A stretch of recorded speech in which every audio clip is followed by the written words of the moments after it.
Hello friends, and welcome to another episode. In this video, we invite you to join us for a trip down the strange rabbit hole that some refer to as the Bennington Triangle.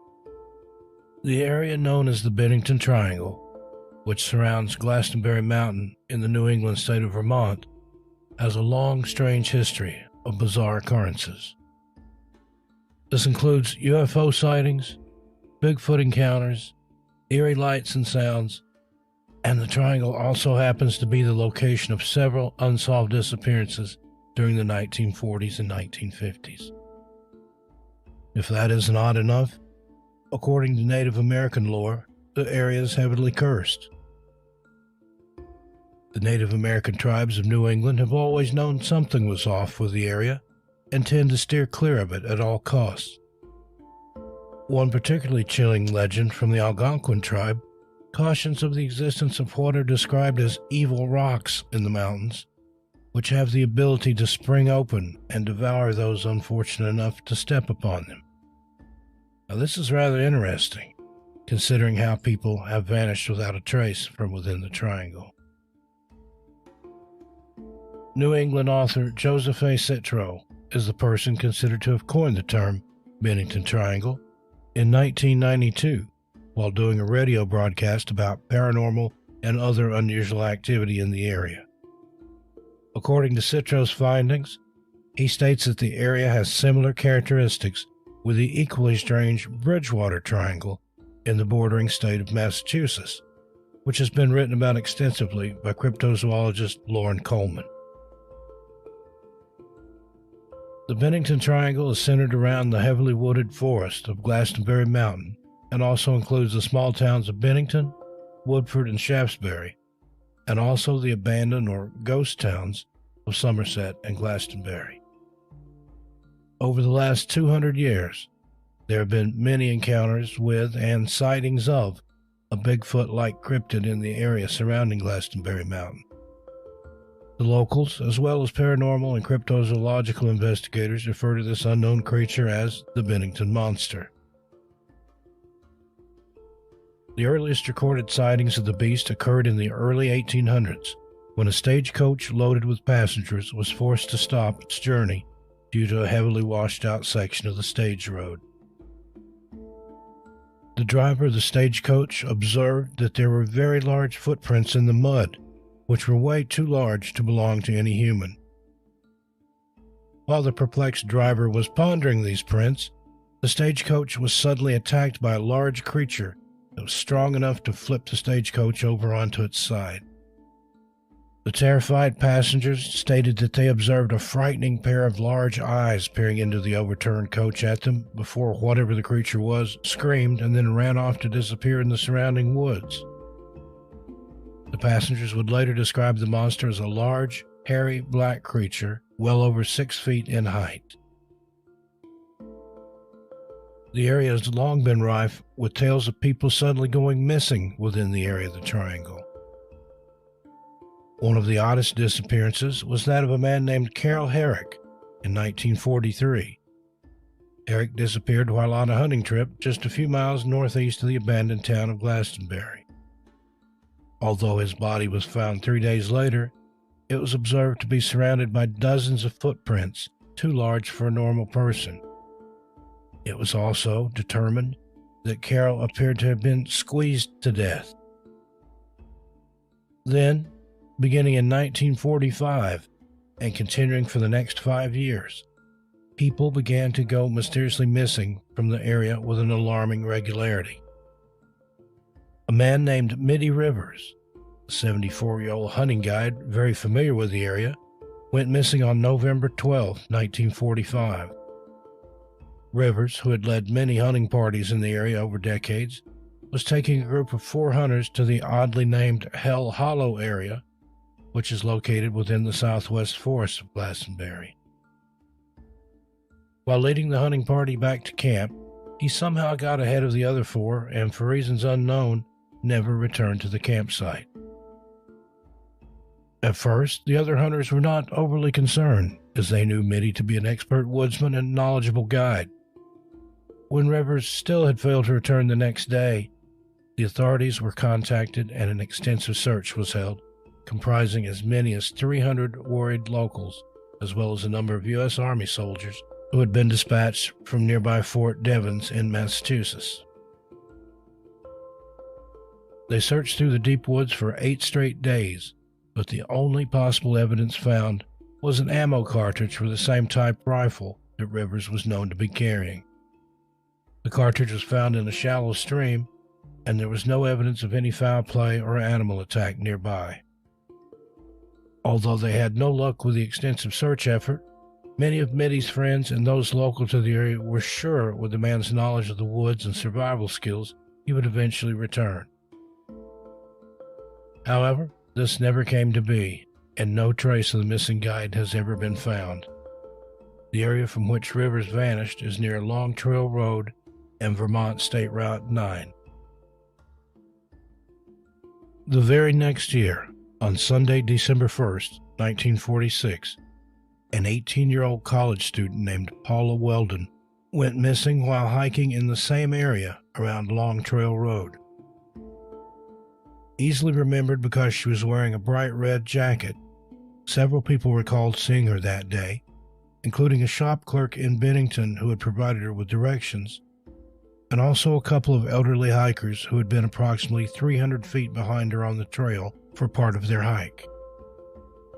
The alarm was sounded when the college sophomore didn't show up the next morning for her classes at Bennington College. An extensive search was launched by local authorities and included more than 1,000 volunteer searchers. There were also searches conducted from the air, and with the assistance of the FBI, and a $5,000 reward was offered. When interviewed, the elderly couple who had observed Paula hiking just ahead of them on the trail stated that after they watched her turn a corner on the trail, she seemed to have just vanished. Despite the extensive searches and the offer of the $5,000 reward, no trace of Paula Weldon has ever been found, and her fate remains unknown. Exactly 3 years to the day of the disappearance of Paula Weldon, a man named James Tedford suddenly vanished from a bus on December 1st, 1949. A military veteran and resident of the local Bennington Soldiers' Home, Tedford was returning via bus from St. Albans, where he'd been visiting relatives, when he vanished. Based on eyewitness accounts, Tedford and 13 other passengers were on the bus at the previous stop before the bus had arrived in Bennington. But when the bus pulled into the station, he had somehow disappeared. His bags were still in the luggage rack, and a bus schedule was found lying open on his now empty seat. The other passengers stated that they didn't see Tedford get off the bus at any of the previous stops, and he wasn't on the bus when it pulled into Bennington. Authorities investigated the disappearance and were convinced that no one had seen anything, and there were no suspicious incidents which had occurred during the bus trip. One strange and interesting fact: it should be noted that Tedford's wife, Pearl, had also vanished under mysterious circumstances a couple of years prior. Now, there aren't many details about his early life, but in 1940, Tedford was listed as a resident in Franklin, Vermont, with his wife, Pearl, who was much younger, her age being 28 while he was 56. The strangeness began following Tedford's return to Vermont after the end of his second round of military service near the end of World War II. Upon his return, he found that Pearl had vanished, no trace of her to be found, and the house the couple had rented in Franklin, Vermont, was found to have been left abandoned.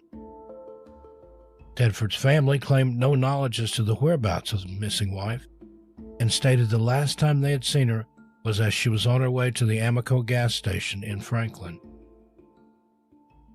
There was speculation among the locals that rather than having met with foul play, she had understandably grown tired of waiting for her much older husband to return from war and had simply taken off. Whatever the cause, she was never to be seen or heard from again. Tedford was crushed and moved into the local home for soldiers, where he still lived when he vanished. The next year, On October 12, 1950, an 8-year-old boy named Paul Jepson was the next in the area to go missing. Jepson was last seen in the cab of his mother's pickup truck in Bennington, where she had left him to play while she briefly tended to her pigs. When the mother returned, she found that the boy was gone. She quickly looked for him in the nearby immediate area with no luck, after which she reported him missing, and soon hundreds of volunteers had assembled to help search for the missing boy. Tracking dogs were brought in to aid in the search for the missing boy. The dogs were able to pick up his scent and followed it towards Glastonbury Mountain. However, when the scent was lost at a nearby crossroads, it was thought that perhaps the boy had either been abducted by a stranger or had otherwise accepted a ride in a passing automobile. Paul's father stated that, oddly enough, the boy had talked about visiting the mountain almost non-stop for the last week or so. The area around Glastonbury Mountain was searched extensively for the next several days, but sadly no trace of Paul has ever been found. Then, 16 days after Paul Jepson's mysterious disappearance, a woman named Frida Langer disappeared on October 28, 1950. Frida was camping with several other family members in the forest near Glastonbury Mountain. Langer, then aged 53, along with her cousin, Herbert Elsner, had ventured away from the family's woodland campsite to go on a hike near the Somerset Reservoir. They had managed to hike just a few hundred yards from their campsite when Frida lost her footing and fell into a mountain stream, completely soaking her shoes and clothing. Due to the chilly fall temperature in the mountains, Frida told her cousin to wait while she ran back to their campsite to change into some dry clothes.